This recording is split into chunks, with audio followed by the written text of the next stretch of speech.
The more people tell you it's not possible, that it can't be done, the more you should be absolutely determined to prove them wrong.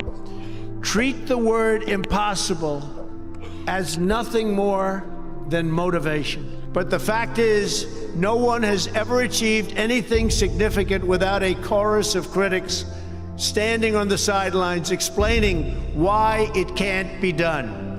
Nothing is easier or more pathetic than being a critic.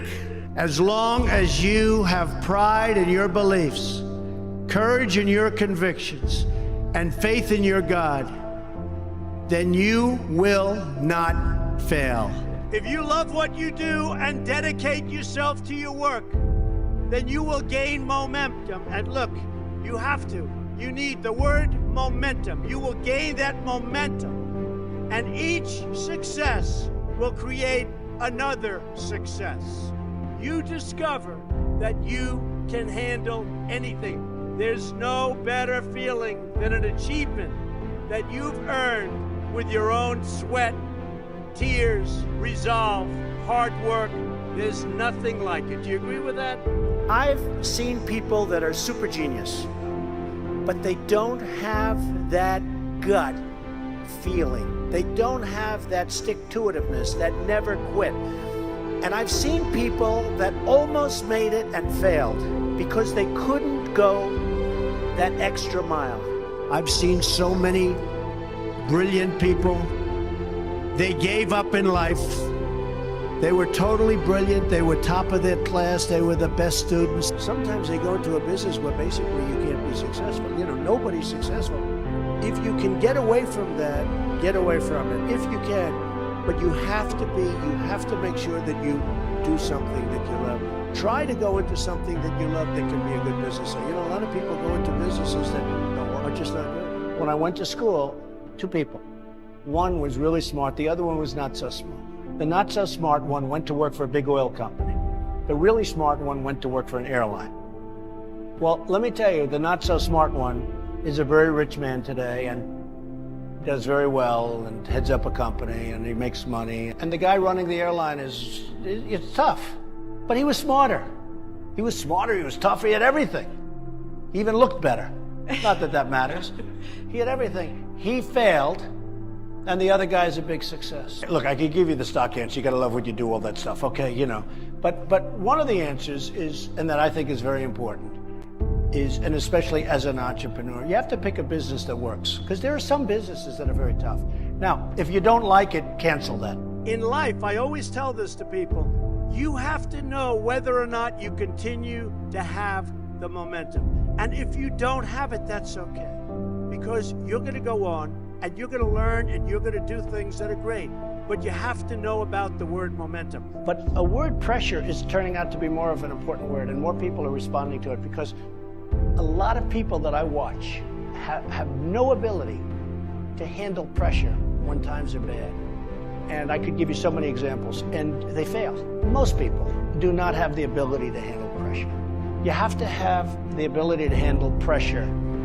And if you don't, you should get a great job and enjoy your life. There's nothing wrong with it. There's nothing wrong with it. Are you able to sleep at night and get up the next morning and go out and just absolutely destroy the competition? Because if you don't have that ability, it's very hard to be an entrepreneur. You have to have an ability to handle pressure, because no matter how successful you are, I have many, many friends and enemies, a lot of enemies too, I don't care. And if you can't handle pressure, you have to know that about yourself. You have to know that about yourself. So, handle pressure. If you can't, that's okay. I told you, I've had friends that went bankrupt and they've never been able to come back. You know, they've never been able, and I never went bankrupt. But I will tell you, I've had tough times like everybody.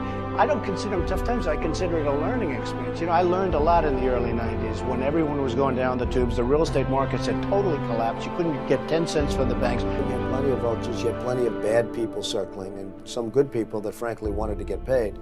But it was hunker down time, as they say in Georgia. And I did do that. I think one of the reasons I really succeeded, and bigger than even in the 80s, is the fact that it's a little word called perseverance. I didn't stop, and I've had the best business years of my life by far.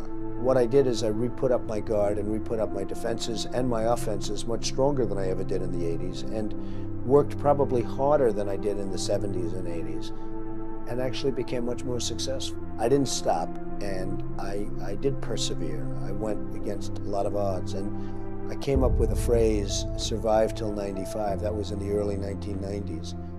And it turned out to be right, because the world changed, the economy changed, and there was a survival tactic till a certain year. I had faced the possibility of losing everything, and I went back to work. I focused my mental energies, and I survived. Most people didn't survive. I mean, a lot of my friends, a lot of good people and bad people had to go bankrupt, and you never heard from them again. And you probably never will hear from them again. They went bankrupt and they were gone, never to be seen again. Most of them never to be seen again. And I fought through it. I never went bankrupt. And I wrote once that I would love to sort of have a bad period financially, just to see who my friends would be and who my enemies would be. There were people that I really helped in business when things were very good in the 1980s and when my company was going good. And they did not lift a finger to help me when I needed it. And there were a couple of them that could have very easily helped me. I just don't believe instinctively in turning the other cheek. If somebody was out to hurt you, if somebody was out to do a number on you, I really believe that you should just do a number on them if you get the chance. I believe strongly that if somebody has hurt you, if somebody's gone out of their way to hurt you, I think that if you have the opportunity, you should certainly go out of your way to do a number on them. And I've had more criticism about that one statement in my book than any other statement. I wrote it once, and I had that down period, and that down period I learned a lot. I learned a lot about myself, but I will tell you, I also learned that there are some very good friends out there for me, and there were some people that did not help. When things were tough at the beginning of the 90s for me and everyone else, the problem with me is I was getting all the publicity. I think a lot of the press is very dishonest. I think a lot of the press is really, really dishonest. I used to mind much more. The one thing I have learned, it's a one-week phenomenon. It doesn't matter. At the end of a week, usually at the end of a day, but usually at the end of a week, it's totally gone. You don't even remember the story. And once you get that into your head, you can live with it. But if you've had a certain success and you want people to know about it, I think it's fine to toot your own horn. Telling people of your achievement, who else is going to talk about it? If you're successful, if this man's successful and nobody knows it, and he wants to show his success, I guess he's got to toot his own horn, and let him do it.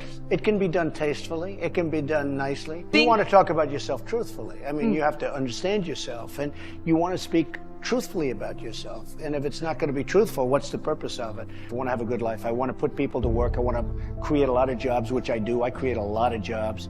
I'm a real job creator, tens of thousands of jobs over the years. Look, money is interesting because it's sort of a scorecard. That's all money is.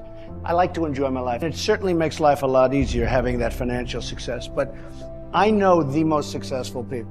They live in my buildings, they see me, they come to my office, they talk to me. Some are friends of mine, some are enemies of mine. I know people that are incredibly successful economically, and they're miserable people, they're unhappy about every aspect of their life.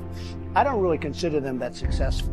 Money does not buy happiness, and it does not buy lots of other things, but it certainly makes life easier, and it really does create, it lets me create what I want to do artistically, because I'm an artist. In a certain sense, I'm an artist. I build the greatest buildings in the world, and I put up great things. And having money and having the kind of access to money that I have allows me to do what I like to do best. That's truly what it's all about. Success is about enjoyment.